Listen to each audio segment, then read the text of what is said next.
مسلم voice channel کے پیارے دوستو السلام علیکم دوستو، آج کی اس ویڈیو میں ہم ایک ایسے جادوگر کا واقعہ بیان کرنے جا رہے ہیں جس نے سینکڑوں خاندان اجاڑ دیے، جو عورتوں کو اپنے جال میں پھنسا کر ان سے شیطان کی پوجا کرواتا، ان کے ساتھ زنا کرتا اور کالا جادو کرتا۔ لیکن اس جادوگر کا آخر انجام کیا ہوا؟ دوستو، یہ کہانی حقیقت پر مبنی ہے جو کہ لاہور کے میو ہسپتال میں پیش آئی۔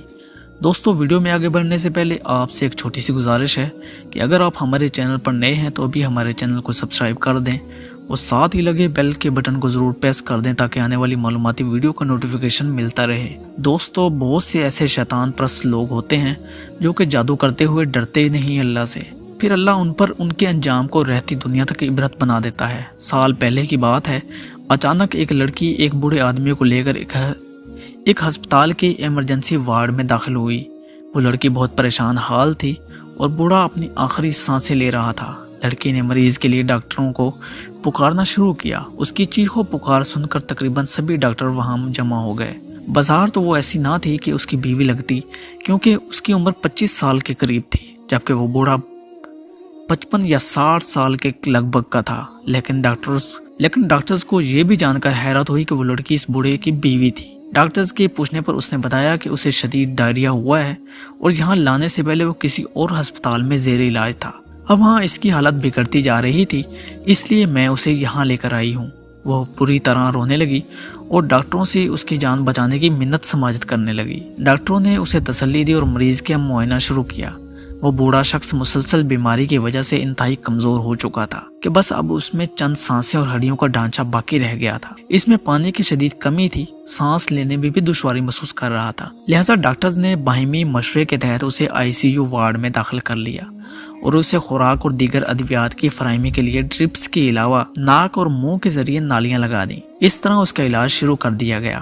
وہاں کے سینئر ڈاکٹرز بھی اپنے راؤنڈ کے مطابق اس کا چیک اپ کر کے گئے۔ اس طرح ایک دن گزر گیا۔ اگلے دن وہاں پر موجود ایک نرس نے ایک عجیب بات دیکھی، لیکن وہ بات اس قدر ناقابل یقین تھی کہ اس نے کسی سے نہیں کہا، لیکن بذات خود ہی اس کی تحقیق میں لگ گئی۔ وہ بات یہ تھی، دراصل ICU وارڈ میں انہی مریضوں کو لایا جاتا جن کی حالت سخت خراب ہوتی اور وہاں ان کی خاص طرح سے نگہداشت کی جاتی۔ اس عمر میں وہ اللہ کے کلام کو بے حد اہمیت دیتے ہیں اور وہاں پر مختلف اوقات میں صورتوں کی تلاوت لگائی جاتی ہے۔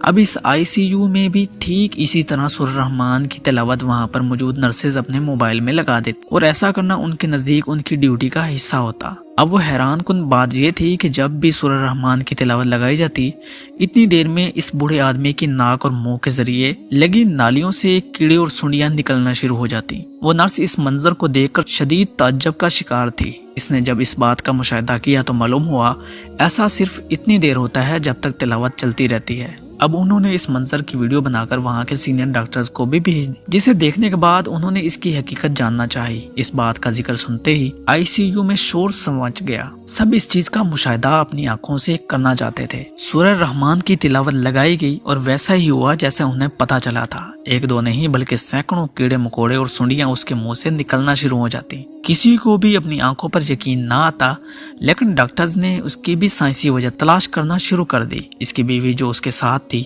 اس نے ہنگامہ کھڑا کر دیا اور کہنے لگی، میں جب اپنے شوہر کو یہاں لائی تو اس سے ایسا کچھ نہ تھا، اب آپ لوگوں نے اس کے اندر کیڑے ڈال دیے ہیں۔ وہ بات بات پر خود چیختی چلاتی۔ لہٰذا بڑے ڈاکٹرز نے مریض کی شوگر اور ایڈز کے ٹیسٹ کروانے کو کہا اور اس کی بیوی سے پوچھا کہ وہ پچھلے ہسپتال کی رپورٹس دکھا دے جو انہوں نے ٹیسٹ کروائے تھے، لیکن وہ تو جیسے اس بات پر راضی ہی نہ تھی کہ مریض کا کوئی بھی ٹیسٹ کروایا جائے۔ اب ڈاکٹرز نے اس عجیب معاملے کے حل کے لیے خود ہی ٹیسٹ کروانے کا فیصلہ کیا۔ رات کا وقت تھا۔ ہسپتال کے سینئر ڈاکٹرز اپنے کیبن میں موجود مریضوں کی رپورٹس کا مشاہدہ کر رہے تھے کہ اچانک ان کے کیبن میں اس بوڑھے آدمی کی بیوی نے داخل ہونے کی اجازت طلب کی۔ اسے اندر بلایا گیا۔ اب اس کی موجودگی کی وجہ نہ صرف ڈاکٹر کو حیران کر کے رکھ دیا بلکہ آپ بھی حیران ہوں گے۔ وہ عورت ڈاکٹر کے کیبن میں آئی اور کہنے لگی، مجھے آپ سے کچھ حقیقت بیان کرنی ہے۔ پھر اس نے کہا، دراصل بات یہ ہے کہ میرا شوہر ایک جادوگر ہے۔ ڈاکٹر صاحب نے حیران ہو کر کہا، لیکن آپ نے تو کہا تھا وہ رکشہ ڈرائیور ہے، تو اب کیا ہوا؟ اس پر عورت نے بتایا کہ وہ رکشہ ڈرائیور ہی ہے، لیکن وہ کالا جادو کرتا ہے اور حیرانی کی بات یہ ہے کہ وہ قرآن پاک سے عمل کرتا ہے۔ اس نے بتایا کہ میں خود بھی کسی اور کی بیوی تھی اور اس کے پاس سفری عمل کروانے کے لیے آئی تھی۔ اس عورت نے بتایا کہ اس کے سسرال والے اس سے لڑائی جھگڑا کرتے، اس کا خاوند اسے مارا کرتا تھا۔ اس نے بتایا کہ ان سب مصیبتوں سے جان چھڑوانے کے لیے میں نے سسرال والوں پر غلبہ حاصل کرنے کے لیے اس کا حل تلاش کرنا شروع کر دیا۔ اور پھر ایک دن کسی نے اس شیطان جادوگر کے بارے میں بتایا کہ بظاہر تو یہ رکشہ چلاتا ہے، لیکن اس کا کیا ہوا عمل کبھی ضائع نہیں ہوتا اور اس کے جادو کا کوئی توڑ ہی نہیں ہے۔ بے شمار لوگوں کے درمیان وہ پوشیدہ شہرت رکھتا تھا اور اسی شہرت کی کہانیاں سن کر میں اس کے پاس چلی آئی۔ عورت نے بتایا کہ جادوگر مجھے اپنے گھر لے گیا۔ وہاں اس نے مجھ سے کہا کہ وہ قرآن پاک سے عمل کرے گا، لہٰذا میں وضو کر لوں، اور اسی طرح عمل کا باقاعدہ آغاز ہو گیا۔ وہ جادوگر مجھے حال نما کمرے میں لے گیا جہاں پر تکیہ رکھا تھا اور اس پر ایک عجیب شکل بنی تھی۔ وہ خود تکیے کے پیچھے کھڑا ہو گیا اور مجھے کہا میں تکیے کو سجدہ کروں۔ چنانچہ اندھے لالچ میں ویسا ہی کرتی گئی جیسا وہ کہتا گیا، حتیٰ کہ اس نے میرا جسمانی فائدہ اٹھایا، میرے ساتھ زنا کیا اور مجھ سے کہا کہ یہ عمل کا حصہ ہے۔ اس کے علاوہ جو سب سے غلیظ حرکت اس نے کی وہ یہ تھی کہ اس نے اپنی گندگی کھانے کو مجھے کہا۔ میں نے اس کی گندگی کھائی۔ اس کے بعد اس نے مجھ سے کہا کہ یہ گندگی کھانے میں ملا کر اپنے سسرال والوں کو کھلا دینا۔ عورت نے کہا جیسا اس نے بتایا تھا میں نے سب ویسا ہی کیا۔ ہر آدمی اسے ویسے ہی کامیابی حاصل کرتا جیسے وہ اس سے کروانا چاہتا تھا، لیکن عورت نے بتایا کہ عمل کرنے کے بعد میرے سسرال والوں کے رویے میں کوئی فرق نہ آیا، البتہ میرا دل اس آدمی کی طرف مائل ہونے لگا اور میں نے اکثر اسے ملنا اور اس کے ساتھ وقت گزارنا شروع کر دیا۔ اور ایک دن ایسا بھی آیا کہ میں اپنی جنت چھوڑ کر اس کے پاس ہمیشہ کے لیے آ گئی۔ نہ ہی اپنے شوہر سے طلاق لی اور نہ ہی اس کے ساتھ نکاح ہوا، لیکن اس جادوگر نے کہا کہ سب کچھ ہو گیا ہے، لہٰذا اب تم میری بیوی ہو اور میرے ساتھ رہو گی۔ اب چونکہ میں اس کے ساتھ رہتی تھی لہٰذا میں نے اس کو جادو کرتے دیکھا۔ یہ آدمی قرآن پاک کی مختلف آیتوں کو بے ترتیب جوڑ کر اسے عمل کیا کرتا تھا اور کالا جادو کرتا۔ پھر وہ کچھ عرصے کی بعد اچانک بیمار ہو گیا، اس کو ایک ہسپتال میں داخل کروا دیا۔ وہاں وہ تقریباً 4 ماہ داخل رہا۔ اس کی حالت بہت خراب تھی۔ پھر ایک دن وہ مجھ سے کہنے لگا کہ میں توبہ کرنا چاہتا ہوں۔ اس نے مجھ سے بھی کہا کہ تم بھی اپنے شوہر کے پاس واپس چلی جاؤ، لہٰذا میں نے ایسا ہی کیا۔ میں اپنے شوہر کے پاس واپس آ گئی، لیکن اس نے مجھے یہ کہہ کر نکال دیا کہ اب کیا کرنے آئی ہو؟ میں نے تمہیں تب ہی طلاق دے دی تھی جب تم پہلی بار اس آدمی کے پاس گئی تھی۔ اب میں دوبارہ اس جادوگر کے پاس واپس آ گئی۔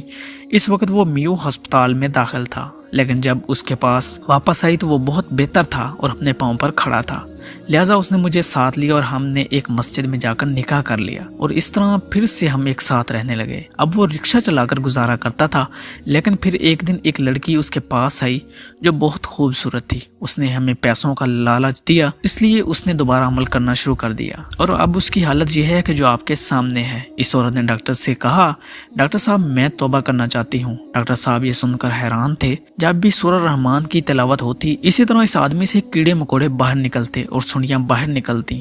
وہ بوڑھا شخص اگلے روز مر گیا اور اس بار اللہ پاک نے اسے توبہ کی توفیق بھی نہ دی۔ یہ تو تھا اس بوڑھے جادوگر کا عبرتناک واقعہ، لیکن یہ آج کل کی ہی بات ہے اور یہ ہمارے سامنے آ گئی۔ لیکن ہر دن ہمارے معاشرے میں ایسے گناہ ہو رہے ہیں۔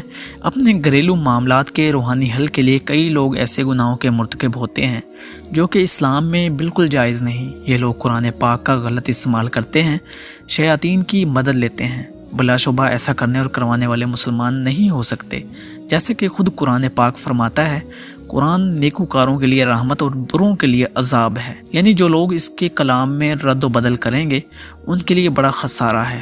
لوگ یہ کہتے ہیں کہ جادو تو برحق ہے کیونکہ یہ نبی کریم صلی اللہ علیہ وسلم پر ہوا تھا، اپنی بات میں وزن ڈالتے ہیں، لیکن جادو ہرگز برحق نہیں۔ اس کا وجود تو ہے لیکن یہ برحق نہیں۔ اس کو کرنے اور کروانے والے دونوں ایمان سے خارج ہو جاتے ہیں۔ آپ صلی اللہ علیہ وسلم نے قرآن پاک کی آخری 3 سورتوں کی مدد سے جادو کا خاتمہ کیا۔ قرآن پاک میں ہر مرض کا علاج ہے، ہمیں اس پر بھروسہ کرنا چاہیے، جیسے کہ اللہ تعالیٰ فرماتے ہیں اور جب تو بیمار ہوتا ہے تو میں ہی تجھے شفا دیتا ہوں۔ دوستو یہ ناسور ہمارے معاشرے کا حصہ بن چکا ہے، خاص کر خواتین ان جادوگروں کا سب سے زیادہ شکار ہوتی ہیں۔ دوستو اس گناہ سے بچنے اور جتنا ممکن ہو سکے دوسروں کو بچائیں، کیونکہ جادو کرنے اور کروانے والا دونوں جہنمی ہیں اور دونوں دین اسلام سے خارج ہو جاتے ہیں۔ دوستو یہ تھی ہماری آج کی ویڈیو۔